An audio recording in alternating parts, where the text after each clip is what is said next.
몽진을 떠나던 선조는 내가 천자의 나라에서 죽는 것은 괜찮지만 외적의 손에 죽을 수는 없다 하고 여차하면 명나라로 건너가겠다고 합니다. 그런 선조를 유승용 선생이 막아섰습니다. 전하께서 의주를 떠나 압록강을 넘는 즉시 이 전쟁은 조선과 외의 싸움이 아닌 명과 외의 전쟁이 됩니다. 그렇게 되면 조선은 이 전쟁에서 단 하나의 주장도 펼 수 없는 처지가 됩니다. 그리고 조선은 더 이상 전하의 땅이 아니게 되옵니다. 만약 이 사실을 백성들이 알게 되면 사기는 땅에 떨어져 의병도 더 이상 일어나지 않고 병사들 또한 창을 잡을 힘이 없게 됩니다. 전쟁에서 지는 것입니다. 눈물로 호소하는 유승용 선생의 이런 주장에 결국 선조는 뜻을 되돌리게 되죠.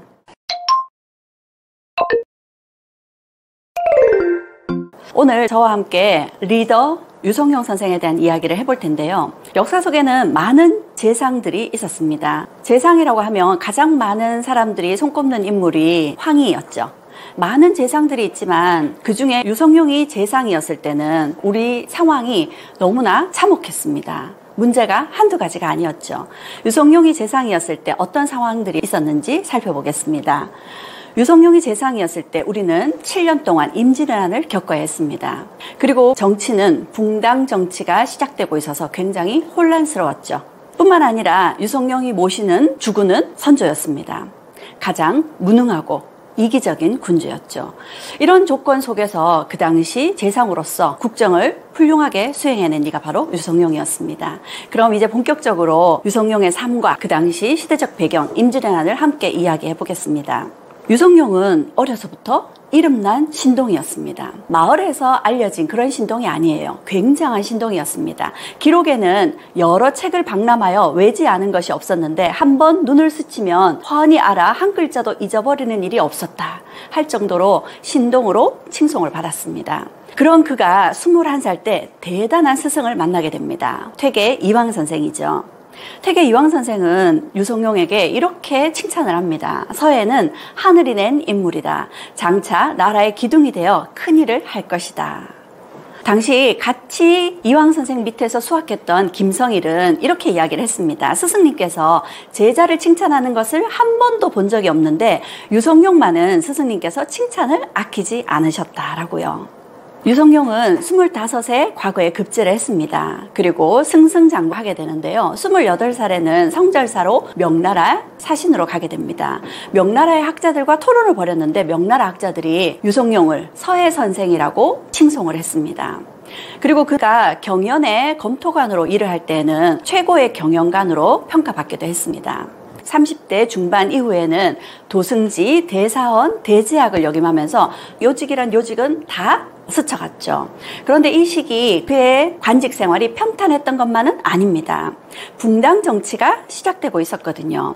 붕당 정치 속에서 반대 세력으로부터 탄핵을 받기도 했고 여러 차례 사직을 해야 되기도 했었습니다. 붕당 정치는 이조전랑이라는 자리를 두고 김효원과 심의겸이라는 사람이 다투기 시작하게 되면서 각각 동인과 서인으로 나뉘어지게 됐습니다. 그런데 이 붕당 정치가 갈수록 더 심각해지더니 1589년에는 대동계를 형성하면서 세력을 키우던 정여립의 난이 일어납니다. 이 정여립의 난을 진압하는 과정에서 동인들의 이름이 거론되었습니다.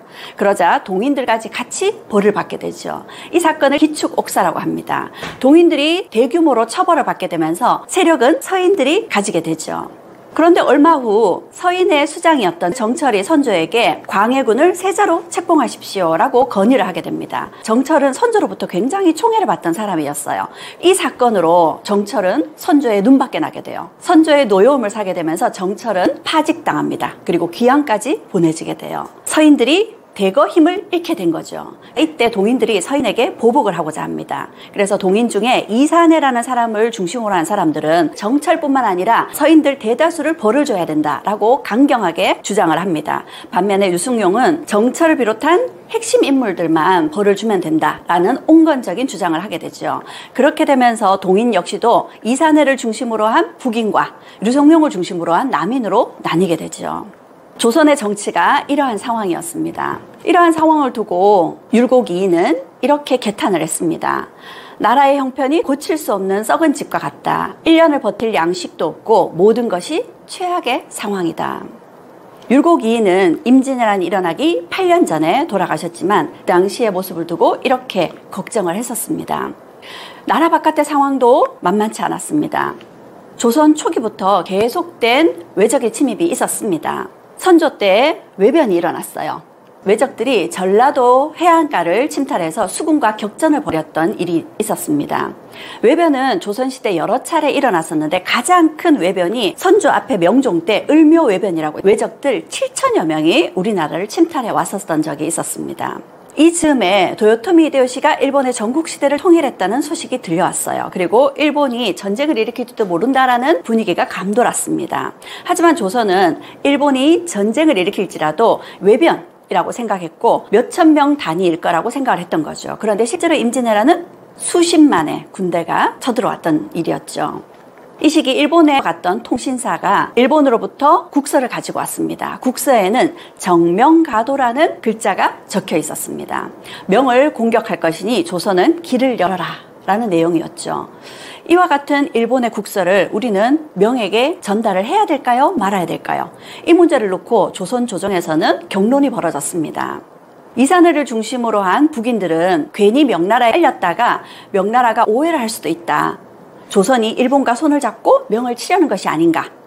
조선이 일본에 그러한 이유로 사절단을 보낸 것이 아닌가. 이렇게 오해할 수 있으니 이와 같은 사실을 명에 전달하지 말자고 합니다. 반면에 유성룡은 이 같은 사실을 명도 알아야 된다. 명에게 국서를 보내야 된다고 강하게 주장했습니다. 그래서 이와 같은 내용이 명에 전달이 되었어요. 나중에 명이 조선을 두고 일본과 손을 잡은 것이 아닌가라고 오해했을 때 그 오해를 벗는데 큰 역할을 하게 됩니다.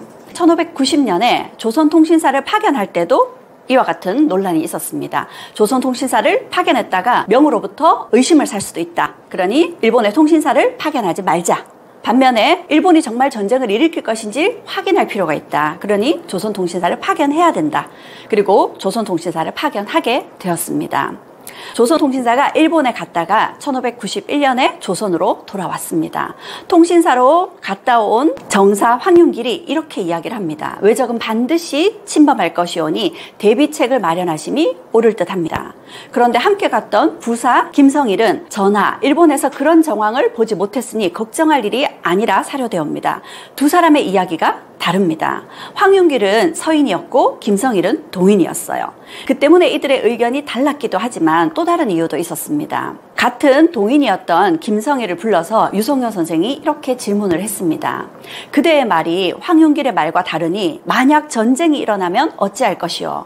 그랬더니 김성일이 이렇게 대답합니다. 외인들이 움직이지 않는다고 제가 어떻게 장담할 수 있겠습니까? 다만 황윤길의 말은 너무 지나쳐서 안팎의 사람들을 놀라게 하고 미혹시킵니다. 그래서 저는 사람들의 의혹을 풀어주려 했습니다.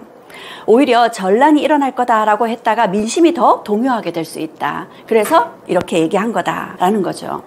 김성일의 말을 듣고 보니 전쟁이 일어날지도 모르겠습니다. 그래서 유성룡 선생은 따로 이 전쟁 준비를 하기 시작합니다. 유성룡 선생은 전라자수사로 이순신 장군을, 경상우수사로 원균을, 그리고 의주 목사로 권율 장군을 임명합니다. 이 세 사람 중에 이순신 장군과 권율 장군은 이후 임진왜란을 극복하는 데 굉장히 큰 역할을 했죠. 특히 이순신 장군 같은 경우에는 그 당시에 종육품 정읍 현감이었습니다. 그런데 전라자수사로 정삼품까지 무려 7단계나 파격적인 승진을 한 사례였습니다. 반대하는 인물들도 많았지만 유승룡의 청거를 믿고 선조가 이순신 장군의 승진을 밀어붙였던 거죠. 이렇게 이순신 장군이 전라자수사로 임명이 되고 나서 유성룡 선생은 이순신 장군에게 이런 책을 선물합니다. 증손전수방약이라는 책인데요. 이 책은 병법과 관련된 책이었습니다. 이 책을 선물로 받았던 이순신 장군은 훗날 난중일기에 이 책에 대해서 이렇게 이야기를 합니다. 동원에 나가 국무를 보았다. 군관들은 활을 쏘았다. 서울에 갔던 진무가 저녁에 돌아왔는데 좌의정 유성룡이 증손전수방약이라는 책을 보내왔다. 그것을 보니 수륙전에서의 화공 등에 관한 것을 일일이 설명하고 있는데 참으로 망고에 보기 드문 책이다. 이런 책을 써서 이순신 장군에게 줄 정도이면 유성룡 선생은 문무에 다 능통한 인물이었던 걸로 보여집니다. 그리고 임진왜란이 있기 전 유성룡 선생은 그 당시 조선의 군사체제의 문제점을 지적합니다. 그 당시 조선의 군사체제는 재승방약 체제였는데요. 이 재승방약 체제는 만약 외적이 쳐들어오게 되면 각 지역에 있는 군현의 군사들이 한 곳으로 집결을 합니다. 그러면 중앙에서 사령관을 보내주죠. 그 사령관의 지휘에 따라서 방어를 하는 것이 재승방약 체제입니다. 그러다 보니까 군사가 집결지로 모이는 데까지 시간이 걸리고 중앙에서 사령관이 파견되기 때까지도 시간이 걸리죠. 일본의 진격 속도에 미처 대응할 수가 없었던 겁니다. 그래서 이 재승방역 체제의 문제점을 지적하면서 조선 초기의 군사 제도였던 진관 체제로 다시 복귀해야 된다라고 주장을 했었습니다. 진관체제는 각 군읍 단위로 군사들을 조직해서 그 지역에 쳐들어온 외적을 방어하게 하는 시스템이죠. 그런데 그 당시에 반대 세력 때문에 받아들여지지 못했습니다. 그러한 상황에서 결국 임진왜란이 일어났죠. 임진왜란이 발발하자 51세였던 유성룡 선생은 좌의정 겸 병조 판서 도채찰사까지 책임을 맡게 됩니다. 일본은 부산을 점령하고 난 이후 서울을 향해서 파죽지세로 올라오게 되죠. 상주를 맡고 있던 이일 장군 제대로 방어하지 못하고 크게 패퇴했습니다. 그 당시 선조가 가장 믿었던 장수가 신립장군이었습니다. 그런데 신립장군 역시도 충주에서 크게 패하고 역시 전사하게 되죠. 이렇게 충주까지 뚫리게 되자 선조는 북쪽으로 몽진을 가기로 하고 대신 유성룡 선생으로 하여금 도성을 지키도록 명했습니다.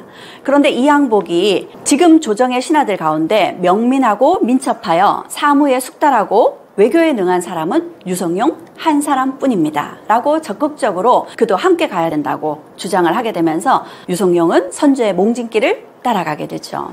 선조는 임진강을 따라서 개성으로 더 북쪽으로 평양까지 올라가게 됩니다. 선조의 몽진 속도를 보면 일본의 추격보다 훨씬 빠른 속도였습니다. 임진강을 건널 때였는데 배가 필요했어요. 그래서 주변에 있던 민가를 뜯어서 배를 만들었습니다. 그 배로 임진강을 건너고 난 이후 선조는 배를 가라앉히고 나루를 끊고 가까운 곳에 인가도 철거시키도록 명했습니다. 이는 적병이 그것을 뗏목으로 이용할 것을 염려했기 때문이죠. 그런데 이로 인해서 백성들 역시도 임진강을 건널 수 없게 되어버렸습니다. 참으로 비정한 군주이죠. 평양성에 도착한 선조. 평양성은 요새 중에 요새입니다. 대동강과 보통강으로 둘러싸여 있고 높은 모란봉으로 에워싸여 있죠. 이곳을 중심으로 수비를 할 수 있습니다. 선조는 평양의 부로와 군민들을 소집하여 죽음으로써 이 평양성을 지키겠다. 성을 지키겠다는 뜻을 분명히 했습니다. 그러자 선조와 함께 평양성 지키겠다고 성 밖에 있던 백성들이 모여들기 시작했어요. 그런데 선조는 그 백성들을 뒤로하고 다시 도망치듯 북쪽으로 몽진을 떠납니다. 결국 평양성은 일본의 수중에 떨어졌고 백성들은 이미 성을 버리려고 했으면서 왜 우리를 속여 성에 들어오도록 하여 적의 어육이 되게 하는가. 모두 팔을 걷어붙이고 병장기를 든 채 만난 사람마다 치곤 하였는데 그 혼잡스러움을 막을 수가 없었다. 이렇게 임금이 져버린 백성들은 곳곳에서 밀란을 일으켰습니다. 몽진을 떠나던 선조는 내가 천자의 나라에서 죽는 것은 괜찮지만 외적의 손에 죽을 수는 없다 하고 여차하면 명나라로 건너가겠다고 합니다. 그런 선조를 유승용 선생이 막아섰습니다. 전하께서 의주를 떠나 압록강을 넘는 즉시 이 전쟁은 조선과 외의 싸움이 아닌 명과 외의 전쟁이 됩니다. 그렇게 되면 조선은 이 전쟁에서 단 하나의 주장도 펼 수 없는 처지가 됩니다. 그리고 조선은 더 이상 전하의 땅이 아니게 되옵니다. 만약 이 사실을 백성들이 알게 되면 사기는 땅에 떨어져 의병도 더 이상 일어나지 않고 병사들 또한 창을 잡을 힘이 없게 됩니다. 전쟁에서 지는 것입니다. 눈물로 호소하는 유성룡 선생의 이런 주장에 결국 선조는 뜻을 되돌리게 되죠. 그 당시 명에서는 조선이 일본과 손을 잡은 것이 아닌지 의심을 해서 송국신을 보내와서 국왕의 진위를 실제로 알아보게 했습니다. 명에서 사람이 와서 보니 실제로 조선의 선조가 도망을 가고 있거든요. 그리고 유성룡은 평양성 높은 곳으로 가서 평양성 근처까지 일본이 진격해온 모습을 분명하게 보여주었습니다. 그러자 명나라도 의심을 거두고 군대를 보내주었죠. 우선 요동에 있는 기병들을 먼저 파견하게 됩니다. 요동에 있던 기병들을 이끌고 온 장수는 내 일찍이 10만의 몽골군을 섬멸했으니 외놈을 개미나 모기같이 볼 뿐이요 하고 자신만만하게 일본과 붙었다가 참패를 당합니다. 3천의 군대 중 2천여 명이 죽거나 다쳤습니다. 이러하니 명에서도 제대로 된 원군을 보내게 됩니다. 명에서는 이여송이 이끄는 4만여 명의 원군이 파병되었습니다. 그리고 조명연합군이 꾸려지게 되었죠. 조명연합군은 평양성을 탈환하게 됩니다. 평양성에서 대승을 거두었던 거죠. 전세가 역전되었습니다. 이 평양성 전투가 승리할 수 있었던 것은 명나라가 가지고 온 강력한 화공 무기들도 큰 역할을 했고 기마부대도 큰 역할을 했지만 무엇보다 유성룡 선생이 평양의 지도를 꺼내놓고 어떻게 공격을 해야 되는 것인지 자세히 설명해 주었기 때문입니다. 이여송은 유성룡 선생이 가리키는 곳마다 붉은 글씨로 표시하면서 귀담아 들었고 그 덕택에 평양성 전투에서 승리할 수 있었던 거죠. 그런데 평양성 전투에서의 승리를 두고 조선의 많은 대신들은 특히 이양복이 아래기를 평양을 회복할 수 있었던 것은 오로지 이여송 제독의 공인이 생사당을 짓고 이여송을 위한 사당을 짓자고 합니다. 사당은 보통 돌아가신 분을 위해서 짓는 거거든요. 그런데 살아있는 이여송을 위해서 생사당을 짓자고 합니다. 이렇게 조선은 명의 원군에 감격하면서 명의 비위를 맞추고 있었습니다. 승승장구하면서 승기를 잡은 명나라 군대는 이후 벽제관으로 향하게 됩니다. 그런데 벽제관으로 향하던 중 그만 일본의 매복에 걸려 참패를 당하고 말았습니다. 겨우 살아서 돌아온 이여송은 돌아가서 휴식을 취한 후에 다시 진군하겠다 하면서 후퇴해버립니다. 지금 여세를 몰아서 외적을 공격해야 된다고 설득했지만 명나라 군대는 움직여주지 않았습니다. 오히려 명나라 군대는 조선의 백성들을 약탈하고 폭행하는 등 여러 가지 문제들을 일으키고 있었습니다. 이여송이 평양 전투에서 벤 수급 중 절반이 조선 백성이며 불에 타 죽거나 물에 빠져 죽은 1만여 명도 모두 조선 백성이라고 합니다. 평양선 전투에서 승리하게 되면서 외적은 남쪽으로 쫓겨갔습니다. 한양으로 쫓겨간 외적을 명나라는 움직여주지 않으니 조선의 관군과 의병들이 합세해서 행주대첩에서 큰 승리를 거뒀습니다. 우리가 다시 승기를 잡은 거였죠. 그렇게 한양을 탈환했습니다. 유성룡 선생이 도성으로 들어가 봤더니 이런 모습이었습니다. 도성의 백성들이 참혹하게 죽어 있었던 거죠. 이러한 상황에도 명나라는 전쟁을 중단하기 위해서 일본과 강화회담을 몰래 추진합니다. 명나라가 원하는 것은 이 전쟁이 명나라로 확대되지 않도록 하는 것입니다. 그래서 평양성까지만 지키면 된다라는 생각에서 이렇게 강화회담을 추진하고 있었던 거죠. 여기까지의 모습에서 유성룡 선생이 이 임진왜란 속에서 어떤 리더십들을 펼쳤는지 그의 리더십을 조목조목 나누어서 살펴보겠습니다.